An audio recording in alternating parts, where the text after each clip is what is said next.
안녕하세요. 서비 기관사입니다. 오늘은 엔진의 선택 과정을 공부해 보겠습니다. 원래는 성능 곡선과 전격 조정을 먼저 하려고 했는데 엔진의 선택 과정을 공부하지 않고 배우면 뭔가 아쉬울 것 같아서요. 바로 들어갈게요. 메이커에서 엔진의 스펙을 제시하면서 선주들에게 제발 저희 엔진 좀 써주세요 라면서 엔진을 팔겠지요. 그런데 선주 입장에서는 무작정 엔진을 고를 수가 없습니다. 왜냐하면 소비자의 입장이고 앞으로 20년, 30년 써야 하는데 신중에 신중을 가하겠지요. 그래서 이제부터는 선주의 입장에서 엔진을 선택하는 과정을 알려드리겠습니다.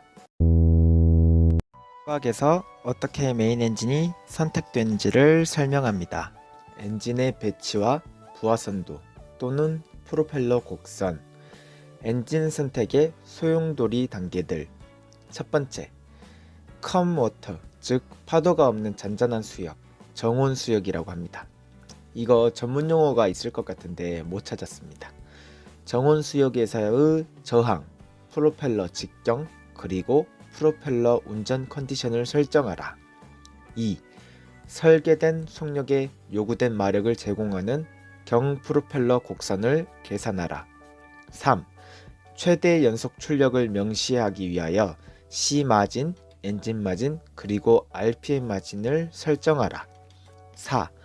예를 들어 온라인 계산 툴인 CAS를 이용하여 사용 가능한 여러 종류의 엔진 배치 선도를 사용해 최대 연속 출력을 표시하자. 5. CES 결과값을 기반으로 프로젝트의 우선순위를 이용하여 엔진을 고르자. 6. 연속 운전이 금지된 속도 범위를 확인하자. 7. 희망한다면 축 발전기나 PTI의 가능성을 고려하여 엔진의 부하선도를 확인하자. 8. 에너지 효율 지수 그리고 최소 추진 마력 같은 규정을 준수하는지 확인하자. 여기서부터는 이제 각 과정에 대한 설명이 추가가 됩니다. 첫 번째 과정에서는 저항값, 프로펠러 직경 등을 설정하라고 했잖아요. 그래서 저항의 요소를 먼저 설명해 줍니다. 1. 저항의 구성 요소 A. 선박의 정온 수역 저항은 특히 배의 스피드, 배수량, 그리고 선체의 형태에 영향을 받습니다. B. 전 저항은 많은 저항 요소로 이루어졌지만 이것은 크게 3개의 그룹으로 나누어집니다. 마찰 저항, 잔류 저항, 공기 저항. 참고로 선체의 전저항은 속력의 2제곱에 비례합니다. 그래서 표의 모양이 y는 x제곱 그래프랑 비슷합니다. 원축, 그러니까 쌍축 2개의 프로펠러 축이 아닌 하나의 축을 가진 고정 피치 프로펠러 직경과 프로펠러 블레이드 수를 고려하여 최대 연속 출력의 엔진과 프로펠러 스피드를 판단합니다. 여기 표를 보시면 원축 고정 피치 프로펠러의 SMCR은 2만 kW 곱하기 105 RPM이라고 합니다. 그래서 각 블레이드 개수를 몇 개 가지면 얼마나 효율이 나타나는지를 표현하고 있습니다. 프로펠러 직경이 크면 프로펠러 효율이 좋아지고 블레이드 개수가 적어지는 것이 효율이 더 좋다는 것을 보여주고 있습니다. 그리고 공식을 잠깐 보면 NM은 RPM이고 DPROP는 프로펠러 직경, PM은 마력, C는 상수인데 RPM은 상수 곱하기 프로펠러의 직경 5제곱분의 마력의 3제곱근으로 나타내고 있잖아요. 그럼 이 식에 전부 3제곱을 곱해주면 3제곱근이 없어져서 회전수의 3제곱은 상수 3제곱 곱하기 마력 나누기 직경의 5제곱 이렇게 나오게 되고 이 식을 정리하면 마력은 상수 3제곱분의 1은 곧 상수고 RPM 3제곱 곱하기 직경의 5제곱이 되니 마력은 회전수의 3제곱에 비례하고 프로펠러 직경의 5제곱에 비례한다는 것을 알 수 있습니다. 두 번째 단계는 경 프로펠러 곡선을 계산하라 였었지요. 1. 길게 설명되어 있지만 요약하면 프로펠러 마력과 RPM은 여러 조건을 고려하여 이론적인 계산에 기반을 둔다입니다. 2. 토잉 탱크 테스트, 즉 예인 수조 시험으로 인해 저항 계산은 입증 및 최적화된다. 최종으로 프로펠러 곡선을 제공한다. 3. 프로펠러 곡선으로부터 얻어진 프로펠러 속력과 마력의 결합은 프로펠러 디자인 포인트로 확정이 된다. 세 번째는 최대 연속 출력을 명시하기 위하여 C 마진, 엔진 마진, 그리고 RPM 마진을 설정하라 였습니다. C 마진은 10에서 30%, A. 오염된 선체, 선박이 항해를 하다 보면 선체와 프로펠러가 해양 생물에 의해 오염되고 저항은 늘어납니다. 결국 속력은 줄어들기에 이는 곧 프로펠러에 부하가 생겨 엔진의 운전을 힘들게 합니다. B. 안 좋은 날씨, 동시에 날씨까지 안 좋으면 선박의 저항은 더욱 증가합니다. 그래서 더 힘들게 운전을 합니다. 그래서 엔진의 마력을 결정할 때 일반적으로 추가의 여분 마진을 주는 게 관습입니다. 이것이 C 마진입니다. 엔진 마진 10에서 30%, 증가하는 연료 소모량과 마력 비축에 있어서 엔진 마력의 100% 이용은 정상 운전에 바람직하지 않습니다. 그러므로 엔진 마진이 더해집니다. 경부하 운전 마진, RPM 마진 4에서 7%, 위와 같은 이유들로 RPM 마진을 줍니다. 항해 중 여러 요소들 때문에 이 PD 포인트의 성능을 사용하지 못하면 안 되니 이것보다 더 성능을 올려서 스펙의 기준을 잡는 것입니다. 여기서 말한 마진이 이해가 되셨나요? 네 번째는 온라인 계산 툴인 CEAS를 이용하여 사용 가능한 여러 종류의 엔진 배치 선도를 사용해 최대 연속 출력을 표시하자 였습니다. CEAS는 Computerized Engine Application System입니다. 여기 표에서 직사각형처럼 생긴 것이 엔진의 배치 선도, 레이아웃 다이어그램입니다. 계속해서 설명하면 1. 종종 하나 이상의 엔진이 계산된 SMCR을 제공할 수 있습니다. 2. 이러한 엔진들의 배치 선도와 SMCR의 위치는 어떤 엔진이 가장 이익인지 중요한 정보를 제공합니다. 여기서 각 엔진의 배치 선도가 있잖아요. 우리는 여기서 우리가 정한 SMCR에 맞는 엔진을 찾는 것입니다. 엔진의 배치 선도 1. 엔진의 기본 배치 선도는 L1, 2, 3, 4 안에서 SMCR을 갖습니다. 2. 배치 선도의 L1에서 2와 L3에서 4, 즉 세로선은 엔진의 스피드 한계선이고 반면에 L1에서 3과 L2에서 4는 최대와 최소 평균 유효 압력 선입니다. 3. 엔진의 종류에 따라 L2에서 4는 맥시멈 평균 유효 압력선의 75에서 80% 선입니다. 4. 평균 유효 압력 A. 평유압은 엔진의 배치 선도를 이해하는데 중요한 값입니다. B. 상대적으로 배수량과 RPM에 관련하여 얼마나 많은 마력을 엔진이 전달할 수 있는지를 보여주는 지표입니다. 5. 최대 연속 출력 MCR은 엔진이 연속적으로 전달할 수 있는 최대 파워입니다. 6. 형식상 MCR L1 포인트는 엔진의 형식상 MCR을 지칭합니다. 그리고 엔진이 전달할 수 있는 최대 마력입니다. 7. 명시된 MCR 배치 선도 안에서 SMCR, MP 포인트의 배치에 제한이 없다면 선도의 SMCR의 위치는 엔진의 연료 소모량에 영향을 끼칩니다. 8. 표준 연속 출력 S. 표준 연속 출력은 서비스에 필요로 하는 마력입니다. 이는 C 마진, RPM 마진을 포함한 값입니다. 포인트 S는 축 발전기가 없다면 SP에 동일합니다. 옆에 표를 보시면 2번은 중 프로펠러 곡선, 오염된 선체, 그리고 안 좋은 날씨, 6번 선은 경 프로펠러 곡선, 깨끗한 선체와 좋은 날씨. MP는 명시된 추진점, SP는 서비스 추진점, PD는 프로펠러 디자인 포인트, LR은 라이트닝 러닝, 즉 부하가 경감되었을 때, HR은 헤비 러닝, 부하가 증감되었을 때입니다. 아까 전에 여러 마진을 준 표랑 같습니다. 다만 엔진의 배치 선도 안에서 이 과정을 하고 있는 것이지요. 다섯 번째, CEAS 결과값을 기반으로 프로젝트의 우선순위를 이용하여 엔진을 고르자 였었지요. 1. SMCR을 포함한 여러 엔진의 배치 선도를 나타냅니다. 2. 우선순위에 따라서 최적의 엔진이 결과로 나타납니다. SMCR RPM의 최대값을 제공하는 엔진은 Drated 될 수 있습니다. 여기서 Drated는 전격 조정입니다. 결과로 감소된 연료 소모량을 가져올 수 있습니다. 하지만 초기 비용이 많이 들며 더 큰 엔진은 더 많은 부피를 차지합니다. 필요한 용량보다 큰 엔진을 선택하여 출력을 낮춰서 사용한다는 말이잖아요. 큰 엔진은 가격이 더 비싸고 부피를 더 크게 차지하겠지요. 4. 때때로 연료 소모율보다는 엔진의 부피가 우선순위에 있을 수도 있습니다.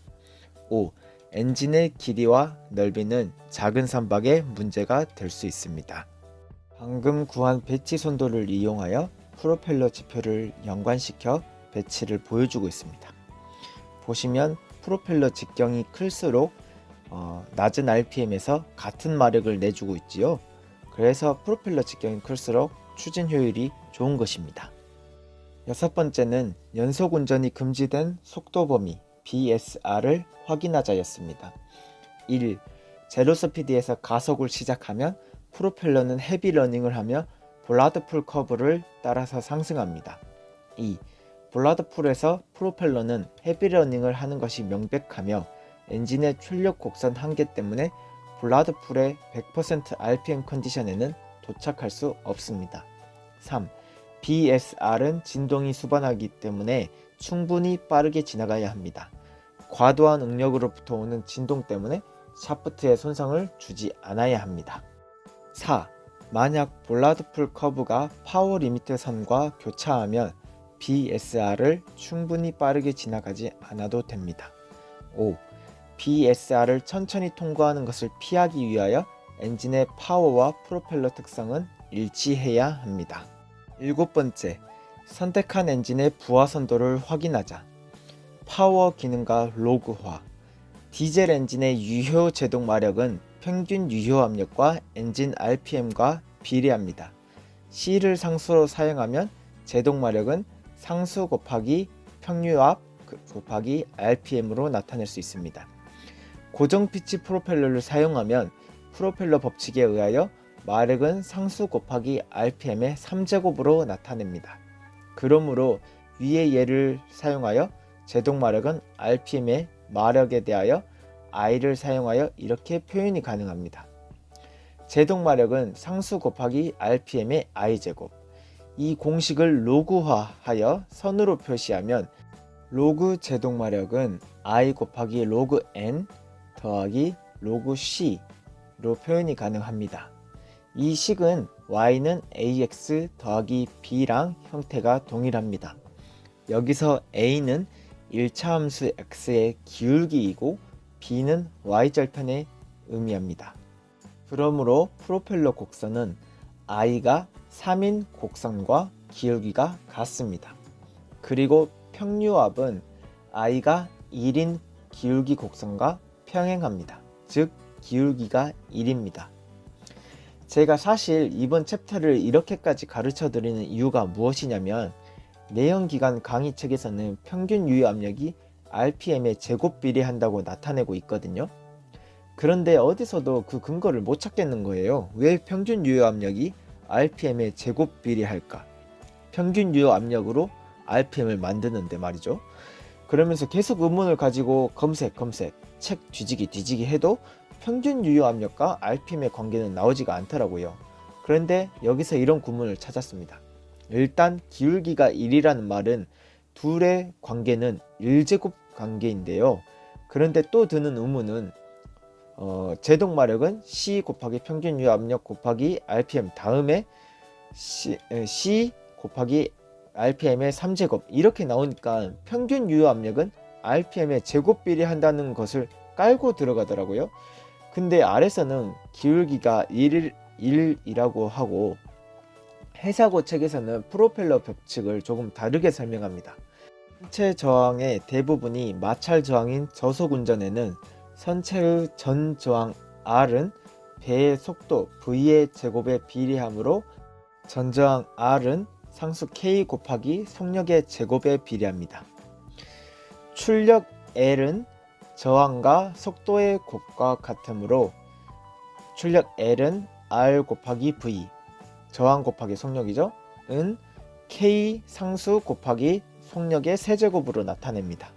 그런데 속도는 RPM과 비례하므로 출력 L은 K 상수 K 곱하기 RPM의 3제곱으로 된다. 이렇게 설명하더라고요.